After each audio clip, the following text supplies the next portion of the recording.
Bonjour frères et sœurs, je crois par la grâce de Jésus que vous allez tous bien.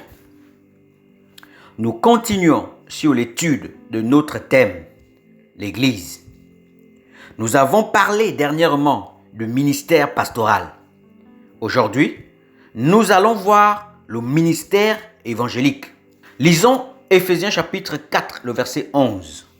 Et il a donné les uns comme apôtres, les autres comme prophètes, les autres comme évangélistes, les autres comme pasteurs et docteurs, pour le perfectionnement de saints, en vue de l'œuvre du ministère et de l'édification du corps de Christ. La Bible dit qu'il a donné les autres comme évangélistes. Qu'est-ce qu'un évangéliste? Nous savons que Éphésiens chapitre 4, le verset 11, parle des 5 ministères. D'accord? Et nous savons également que ministère en grec se dit diaconia, qui donne en français charge, service, fonction que doit remplir un serviteur. Un évangéliste est donc celui qui a reçu la charge d'annoncer l'évangile de Christ. D'accord? Philippe, dans la Bible, est appelé évangéliste. Nous le voyons dans le livre de Actes chapitre 21, le verset 8. Nous partîmes le lendemain et nous arrivâmes à Césarée. Étant entrés dans la maison de Philippe, l'évangéliste, qui était l'un des 7, nous logeâmes chez lui. Quand on dit qu'il était l'un des 7, c'est-à-dire l'un des 7 diacres que l'on a nommés avant la persécution qu'il y a eu à Jérusalem.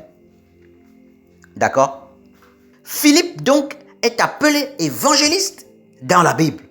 Nous le voyons exercer son ministère. Pendant la persécution qu'il y a eu à Jérusalem, Philippe va aller en Samarie. Et la Bible dit qu'il va annoncer le Christ. Nous voyons dans le livre de Actes chapitre 8, le verset 4 à 5. La Bible dit, « Ceux qui avaient été dispersés allaient de lieu en lieu, annonçant la bonne nouvelle de la parole. » D'accord? Philippe, étant descendu dans la ville de Samarie, il prêcha le Christ. Les foules tout entières étaient attentives à ce que disait Philippe lorsqu'elles apprirent et virent les miracles qu'il faisait. La persécution qu'il y a eu à Jérusalem va emmener une dispersion des disciples. Et Philippe va descendre en Samarie et il va annoncer le Christ.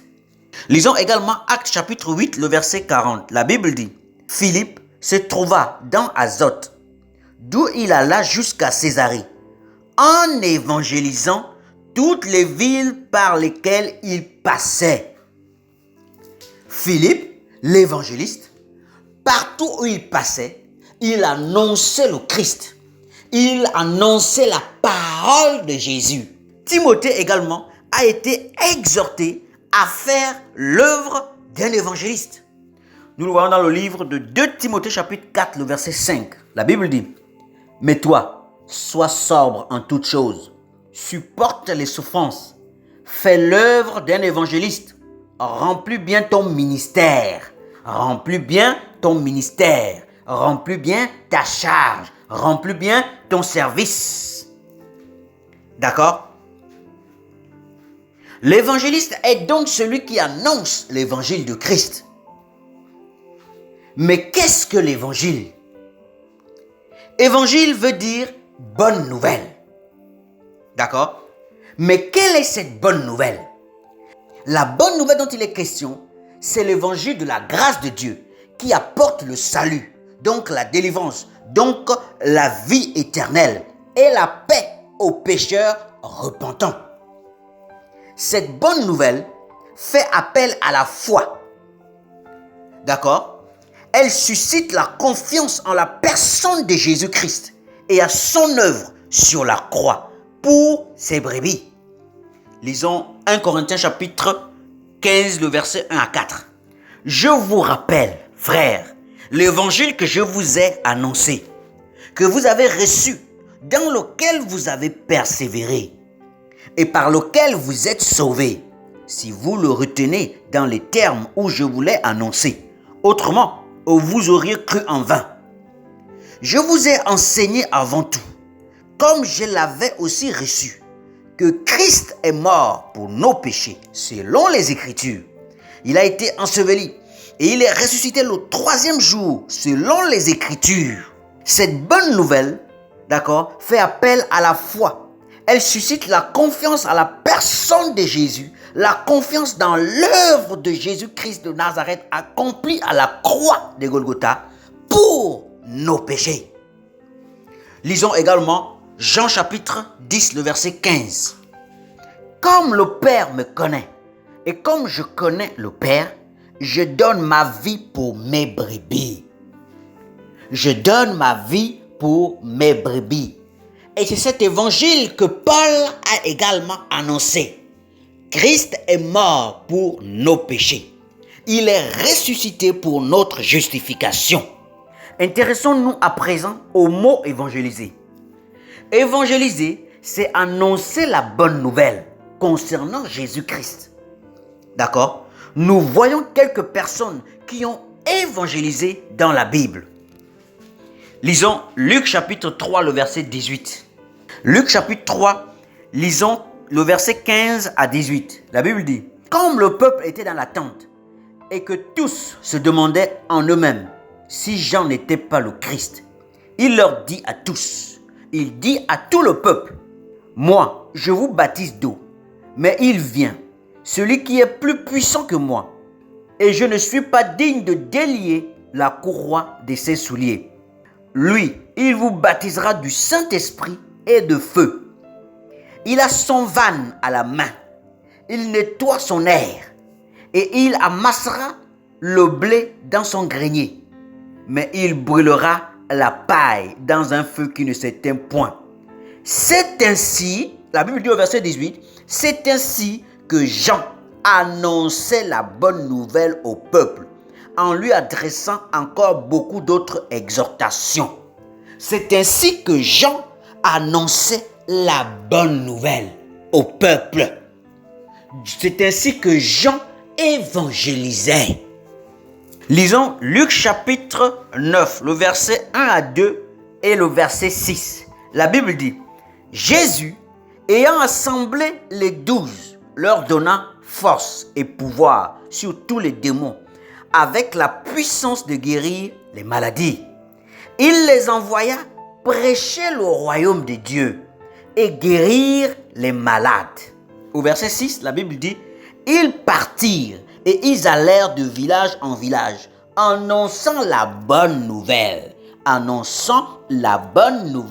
et opérant partout des guérisons. » Les apôtres vont également partir de village en village en prêchant la bonne nouvelle du royaume de Dieu. D'accord? Lisons également Luc chapitre 20, le verset 1. Un de ces jours-là, comme Jésus enseignait le peuple dans le temple et qu'il annonçait la bonne nouvelle, les principaux sacrificateurs et les scribes avec les anciens survinrent. Jésus également enseignait le peuple dans le temple et dans les synagogues et il annonçait la bonne nouvelle. Lisons également Actes chapitre 8, le verset 25. Après avoir rendu témoignage à la parole du Seigneur et après l'avoir prêché, Pierre et Jean retournèrent à Jérusalem annonçant la bonne nouvelle dans plusieurs villages des Samaritains. Pierre et Jean, en repartant à Jérusalem, vont annoncer la bonne nouvelle, vont évangéliser, vont prêcher le Christ dans les villages partout où ils allaient. L'évangéliste est donc celui qui annonce l'évangile de Christ. D'accord? Mais dans la nouvelle alliance, dans l'âge de l'Église, qui est évangéliste? Dans la nouvelle alliance, nous avons deux types d'évangélistes. Nous avons ceux qui ont reçu la charge, donc le ministère, donc le service d'évangéliste, pour le perfectionnement des saints, donc pour l'équipement des saints. Ces personnes ont un don dans la prédication de l'évangile de Christ. Ce sont des personnes qui attirent des foules et des foules autour du nom de Jésus. Nous le voyons dans le livre de Actes chapitre 8, le verset 40. Philippe, se trouvant dans la ville d'Azote, d'où il alla jusqu'à Césarée, en évangélisant toutes les villes par lesquelles il passait. Un évangéliste a donc ce don, a cette grâce de la prédication de l'évangile de Christ. Il draine derrière lui de nombreuses foules autour du nom de Jésus-Christ. Mais nous avons aussi tous les chrétiens qui annoncent la bonne nouvelle partout où ils sont, partout où ils vont. D'accord? Au travail, au lycée et au collège, au quartier. D'accord? Puisque évangéliser, c'est annoncer la bonne nouvelle. C'est parler de la parole de Dieu. C'est parler de Jésus-Christ de Nazareth. Il y en a qui ont reçu la charge. Il y en a qui ont reçu le ministère. Il y en a qui ont reçu le service. Mais un chrétien qui n'a pas le ministère évangélique peut également parler de Jésus à son collègue au travail, à son voisin au quartier.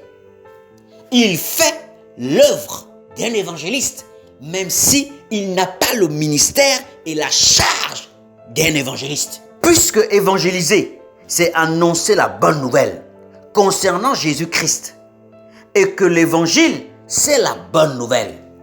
Et comme évangéliste est celui qui annonce la bonne nouvelle, dans la nouvelle alliance, nous avons donc des évangélistes qui ont reçu la charge, le ministère, mais aussi des évangélistes qui n'ont pas cette charge, mais qui peuvent parler de Christ partout où ils sont, partout où ils vont. Voilà, frères et sœurs, que le nom de Yahushua soit béni, soyez tous fortifiés. Il y a des évangélistes qui ont la charge, qui ont le ministère évangélique. Il y a des évangélistes qui parlent de Christ partout où ils sont, occasionnellement ou pas. Que le nom de Yahushua soit béni, soyez encouragés, soyez fortifiés, annoncez la bonne nouvelle au nom de Jésus-Christ de Nazareth. Amen.